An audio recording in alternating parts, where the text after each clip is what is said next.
Tonight, I want to share a story that came to me from someone who experienced something truly unsettling during what should have been a routine time in her life. This is about a young woman starting fresh in a new city, working late nights and discovering that some places only reveal themselves when the rest of the world has gone to sleep.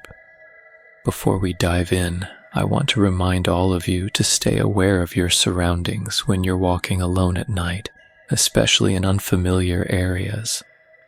Cities can hold secrets in their quietest corners, and sometimes curiosity can lead us down paths we never intended to walk. Tonight's story is a perfect example of how the ordinary can become extraordinary in ways that aren't always pleasant. The person who shared this experience with me asked to remain anonymous, but she wanted her story told because she believes others might have encountered similar places that exist in the spaces between day and night, serving purposes we don't fully understand. Let's call her Nao. Nao was 27 years old when she moved to Osaka for a new position as a web designer at a growing tech company. She was the type of person who preferred quiet evenings to crowded bars. Someone who found comfort in routine and solitude. Her new apartment was small but perfectly suited for her needs, located just a 15-minute walk from the nearest station. The neighborhood was a mix of residential buildings and small businesses, the kind of area that felt safe but unremarkable. Like many people in her field, Nao often worked late into the evening, sometimes not leaving the office until well past 10 or 11 at night. She didn't mind the quiet walk home through streets that had mostly emptied of commuters and shoppers. There was something peaceful about having the city's narrow pathways mostly to herself, hearing only the distant hum of vending machines and the occasional taxi passing by. During her first few weeks in the neighborhood, Nao began to notice something that caught her attention during these late-night walks. At the end of a narrow alley that branched off from her usual route home, there was always a dim, red glow visible in the distance. It wasn't bright or intrusive, just a soft light that seemed to emanate from somewhere deep within the alley's shadows. At first, she assumed it was probably a small bar or izakaya that stayed open late to serve the occasional night shift worker or insomniac. Osaka was full of tiny establishments tucked into unexpected corners, places that had been serving the same handful of regulars for decades. She never felt particularly curious about investigating further, content to simply notice the light as a familiar landmark during her walks home. This routine continued for nearly a month. Work, late departure, quiet walk home, brief glimpse of the red glow, arrival at her apartment. Nao found comfort in this predictability. She was still adjusting to her new life, and having these small constants helped her feel more settled in a city that was still largely unfamiliar. Everything changed on a particularly rainy Thursday night in late October. Nao had stayed at the office even later than usual, working on a project deadline that had consumed most of her week. When she finally gathered her things and stepped outside, the rain was coming down in steady sheets that made her usual route less appealing. The covered walkways and building overhangs along the main streets would keep her mostly dry, but the direct path to her apartment would leave her soaked. As she stood under the building's entrance, considering her options, her eyes drifted toward the narrow alley where she always saw that red glow. Tonight, the light seemed more inviting somehow, warmer against the cold rain. For the first time since moving to the neighborhood, Nao felt genuinely curious about what was creating that soft illumination. She opened her umbrella and made her way toward the alley's entrance. The path was narrower than it appeared from a distance, barely wide enough for two people to pass each other comfortably. Old concrete walls rose on either side, marked with the weathering of decades and punctuated by the occasional utility pipe or ventilation grate. As she walked deeper into the alley, the sounds of the main street faded behind her, replaced by the steady rhythm of rain hitting her umbrella and the distant dripping from building eaves. The red glow grew brighter with each step, though it remained soft and subdued rather than harsh or artificial. When she reached the source of the light, now stopped in surprise. At the end of the alley, nestled between two shuttered storefronts that looked like they hadn't been used in years, was a tiny ramen shop. The building itself was unremarkable, its facade showing the worn paint and weathered wood common to older establishments throughout the city. But the warm red glow she had been seeing came from a simple neon sign hanging above a traditional wooden door. The sign read, Yoru Shoku in faded characters, which translated to night meal.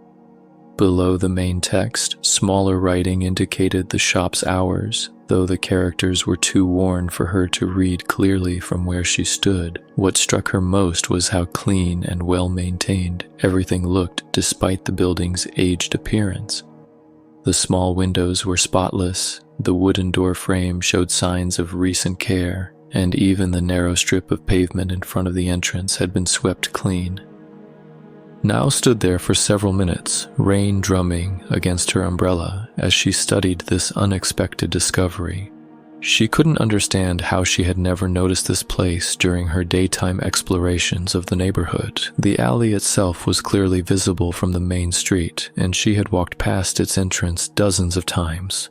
Perhaps the shop only opened late at night, which would explain why the red glow was the only indication of its existence during her evening walks home. The warm light spilling from the windows created an inviting contrast to the cold rain and empty alley. Through the glass, she could see what appeared to be a traditional ramen counter setup, with red vinyl stools and a service area where steam seemed to be rising from cooking equipment.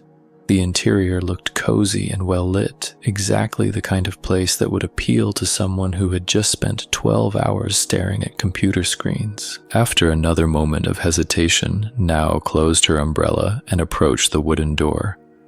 A small bell attached to the frame chimed softly as she slid the door open, announcing her arrival to whoever might be inside. Warm air immediately enveloped her, carrying the rich aroma of soy-based broth, garlic, and what smelled like slow-cooked pork. The scent was so appealing that she felt her stomach respond with a quiet rumble, reminding her that she had skipped dinner in her rush to meet her project deadline. The interior of Yoru Shoku was exactly what she had expected from her glimpse through the windows, but somehow more intimate and welcoming than she had anticipated. The space was small, probably able to accommodate no more than a dozen customers at capacity. A polished wooden counter ran along one wall, with 8 red vinyl stools positioned in front of it. Behind the counter, she could see the cooking area where large pots simmered quietly and various ingredients were arranged in neat containers. What surprised her most was how pristinely clean everything appeared. The floor showed no signs of the usual wear and staining common to small restaurants. The counter surface gleamed under the warm lighting, and even the cooking equipment looked like it had been carefully maintained and recently cleaned. For a place that presumably served customers throughout the late-night hours, the level of cleanliness was remarkable. The man behind the counter was exactly what she might have expected from such a place. He appeared to be in his 50s, with graying hair pulled back neatly and wearing a clean white apron over dark clothing. His movements were deliberate and practiced as he tended to several large pots that bubbled quietly on the stove. When Nao entered, he looked up briefly, offering a polite nod before returning his attention to his work. What struck her immediately was how quiet everything was despite the obvious activity of a working kitchen. The usual sounds she associated with ramen shops, the vigorous stirring, the sizzle of ingredients hitting hot oil, the casual conversation between chef and customers were all absent. Instead, there was only the gentle bubbling of broth and the soft hiss of steam rising from various containers. Nao settled onto one of the red vinyl stools, placing her folded umbrella beside her. The counter surface was warm to the touch, polished wood that showed the gentle wear of countless meals served over many years. She glanced around the small space, taking in details she hadn't been able to see clearly through the rain-streaked windows. The walls were lined with traditional wooden shelves displaying ceramic bowls and various bottles of condiments and seasonings. Everything appeared to be organized with meticulous care, each item placed exactly where it belonged. Even the cloth napkins were folded into perfect squares and arranged in neat stacks beside small containers of chopsticks. "What would you like tonight?" the chef asked quietly, his voice carrying the kind of calm authority that came from years of serving late-night customers. His accent was distinctly local, with the familiar intonations of someone who had spent his entire life in this part of the city. Now studied the small menu board mounted on the wall behind him. The offerings were simple and traditional, focusing on different variations of ramen and a few side dishes. The prices were remarkably reasonable, especially for such a late hour. She decided on tonkotsu ramen, drawn by the promise of rich pork broth that would be perfect for such a cold, wet night. As the chef began preparing her order, now became aware of other presences in the small restaurant. Turning slightly on her stool, she noticed 3 other customers seated at small tables behind her. They sat quietly, each focused on their own bowl, eating with the kind of concentrated attention that suggested either deep appreciation for the food or simple exhaustion after long days. The first was an elderly man in a dark suit, his silver hair neatly combed despite the late hour. He ate slowly, methodically, pausing occasionally to adjust his tie or straighten his sleeves. His movements had the precision of someone accustomed to maintaining appearances even in casual settings. At the second table sat a woman who appeared to be in her 30s, wearing a beige coat that looked expensive, but showed signs of recent wear.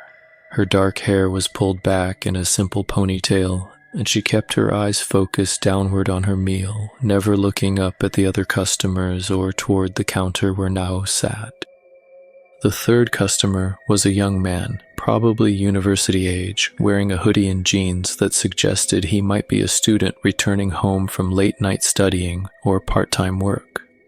Like the others, he ate in silence, his attention completely absorbed by the bowl in front of him. What struck Nao as unusual was how perfectly quiet they all were. In her experience, even the most reserved diners would occasionally make some sound, whether clearing their throat, shifting in their seat, or simply the natural noises that came with eating. But these 3 customers seemed to exist in their own private bubbles of silence, as if they were completely unaware of anyone else in the restaurant.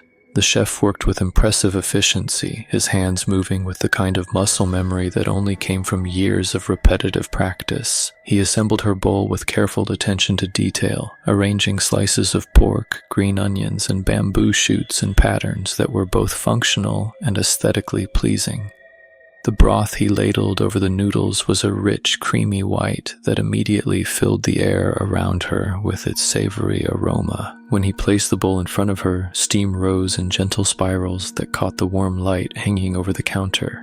The first taste confirmed what her nose had already told her. This was exceptional ramen, the kind of carefully crafted bowl that took hours of slow cooking and years of experience to perfect. The broth was complex and satisfying, with layers of flavor that revealed themselves gradually as she continued eating. As she enjoyed her meal, Nao found herself relaxing in a way she hadn't since moving to the city.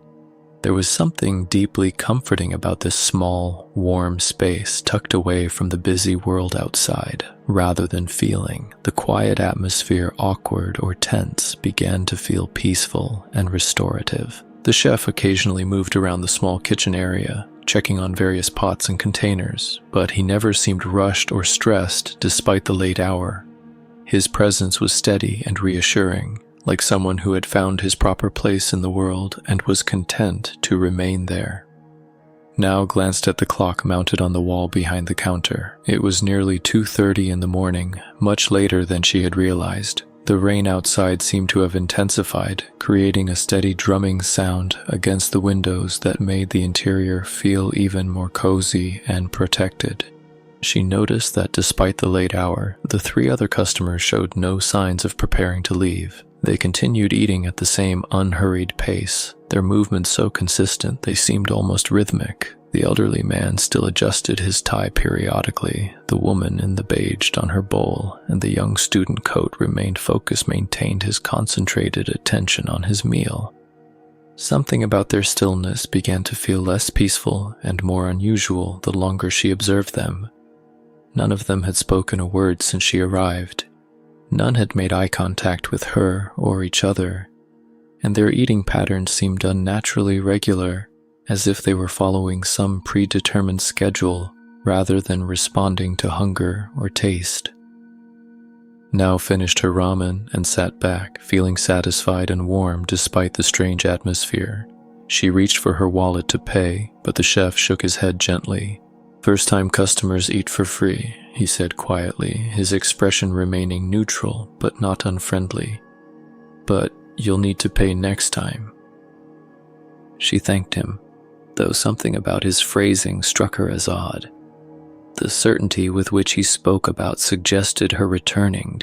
He already knew she would come back, even though she hadn't mentioned any such intention. As she gathered her umbrella and prepared to leave, Now took one final look around the small restaurant. The 3 other customers remained exactly as they had been throughout her entire meal, their positions unchanged, their attention still completely focused on their bowls.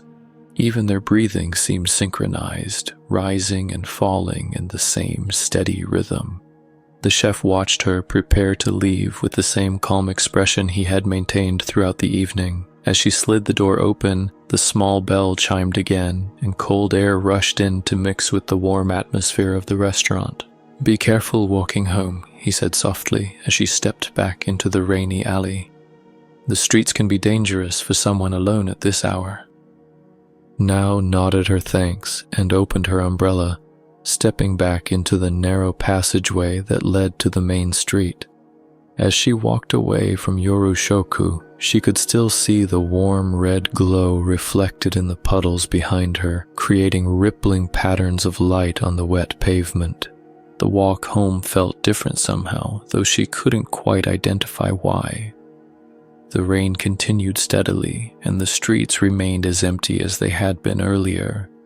But there was a quality to the silence that seemed deeper now, as if the city itself was holding its breath. When she finally reached her apartment building, Now realized she felt more refreshed than she had expected after such a late night. Rather than the exhaustion she normally experienced after working past midnight, she felt strangely energized, as if the meal at Yorushoku had restored something she hadn't realized she was missing. She slept better that night than she had in weeks, waking naturally without the jarring sound of her alarm. The memory of Yorushoku lingered pleasantly as she prepared for work, like the aftertaste of something unexpectedly satisfying. Throughout the day, she found herself thinking about the quiet restaurant, the careful way the chef had prepared her meal, and the peaceful silence that had surrounded her there. When evening came, Now felt drawn to take the same route home, though she told herself it was simply because the rain had stopped and the alley provided a more direct path to her apartment. As she approached the narrow passageway, she could see the familiar red glow waiting at the far end, steady and welcoming. This time, when she entered Yorushoku, she noticed details that had escaped her attention the previous night. The wooden floor showed no scuff marks, despite what must have been years of foot traffic. The red vinyl stools were positioned at exactly equal distances from each other, as if someone had measured the spacing with scientific precision. Even the chopsticks in their containers were all facing the same direction, arranged with the kind of obsessive care that suggested deeper meaning. The same 3 customers occupied their tables, sitting in identical positions to the night before. The elderly man's tie was adjusted to the exact same angle. The woman in the beige coat held her hands in precisely the same position, and the young student's hoodie showed no wrinkles or signs of movement. Their bowls, she realized, appeared to contain the same amount of food as they had 24 hours earlier. "Welcome back," the chef said without looking up from his work. His voice carried the same quiet authority as before, but now there was something else beneath it, a note of satisfaction that hadn't been there during her first visit. "I prepared your usual." Now hadn't realized she had a usual, but when he placed a bowl in front of her, it was identical to what she had eaten the previous night. The same arrangement of ingredients, the same pattern of green onions floating on the surface, even the same gentle spiral of steam rising from the broth. The attention to detail was remarkable, the kind of consistency that spoke to either exceptional memory or something else entirely. As she ate, now became more aware of the restaurant's peculiar atmosphere. The silence wasn't just peaceful, it was absolute. She couldn't hear the other customers breathing, couldn't detect the subtle sounds of shifting clothes or quiet digestion that accompanied any meal. Even her own movements seemed muffled, as if the air itself was absorbing sound before it could travel very far. The clock on the wall read 2:17, exactly the same time she had noticed during her previous visit.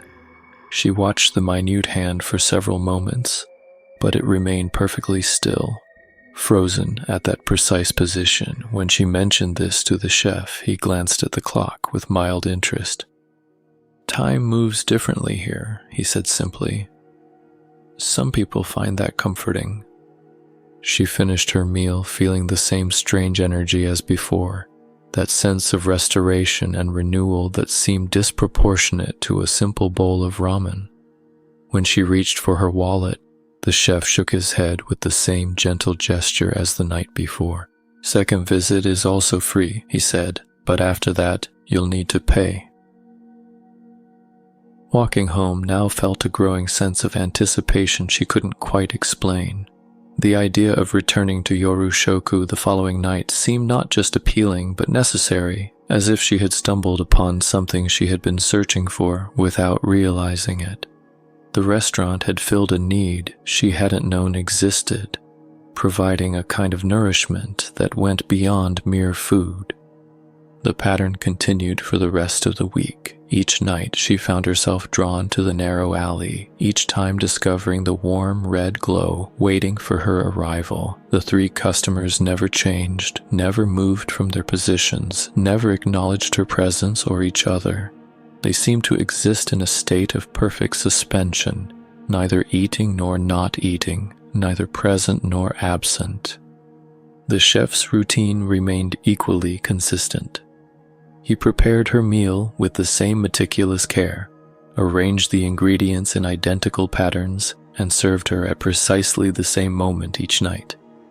His few words were always the same, delivered in the same tone, with the same subtle expressions accompanying them. By Friday, Nao realized she hadn't been eating lunch at work anymore. The thought of food during daylight hours had lost its appeal, as if her body had adjusted to receiving nourishment only during those quiet, late-night hours at Yorushoku. Her co-workers commented that she looked different, more rested despite her increasingly late nights, though they couldn't pinpoint exactly what had changed about her appearance. On Saturday night, when she arrived at the restaurant, something was different. The chef looked up as she entered, studying her face with more attention than he had shown during previous visits. The three customers remained in their usual positions, but now she could see that their eyes were open, though they stared straight ahead without focus or awareness. "Tonight you pay," the chef said as he placed her bowl on the counter. His voice carried a finality that made her stomach tighten with unexpected anxiety. Now reached for her wallet, but he shook his head slowly. "Not with money," he said, "with something more valuable." Before she could ask what he meant, she noticed her reflection in the polished surface of the counter. Or rather, she noticed the absence of her reflection. The bowl was there, the chopsticks were there, even the gentle steam rising from the broth cast shadows on the wooden surface. But where her face and hands should have appeared, there was only emptiness. She looked up at the mirror mounted behind the chef's work area. The restaurant was visible in perfect detail, every stool and table clearly reflected. The 3 customers sat in their eternal positions, their pale faces now turned toward her with expressions of quiet recognition. But her own image was nowhere to be seen, as if she had become invisible to herself while remaining visible to others. "What's happening to me?" she whispered, her voice sounding distant and unfamiliar. The chef smiled with the kind of understanding that comes from years of serving the same clientele. "Payment isn't about money here," he said softly. "Some restaurants feed the body. Others feed something deeper. You've been coming here because you needed what we offer." Now looked around at the 3 motionless customers, finally understanding what she was seeing. They weren't eating anymore because they had already given what was required. The woman in the beige coat, the elderly man in his perfect suit, the student in his unchanging hoodie. They had all found their way to Yorushoku during their own moments of exhaustion, their own late nights when the world felt too heavy to carry alone. "The payment is time," the chef continued, ladling broth into another bowl with the same practiced precision. "The time you would have spent struggling, worrying, feeling lost in a city too big to understand. We take that burden from you. In exchange, you stay." The clock on the wall remained frozen at 2:17, and Nao finally understood why. Time had stopped for her the moment she first stepped through that wooden door, drawn by curiosity and the promise of warmth on a cold, rainy night. Everything since then had been an echo, a gentle transition into a place where the weight of living could finally be set aside. She took her seat among the others, feeling the same peaceful stillness that had drawn her here night after night. The chef placed a fresh bowl in front of her, steam rising in familiar spirals, and she began to eat with the slow, methodical rhythm of someone who had finally found exactly where they belonged. The next morning, her apartment remained undisturbed, her computer still glowing with unfinished projects. But in a narrow alley that most people never noticed, a 4th customer now sat in quiet contentment, joining the eternal meal that never needed to end.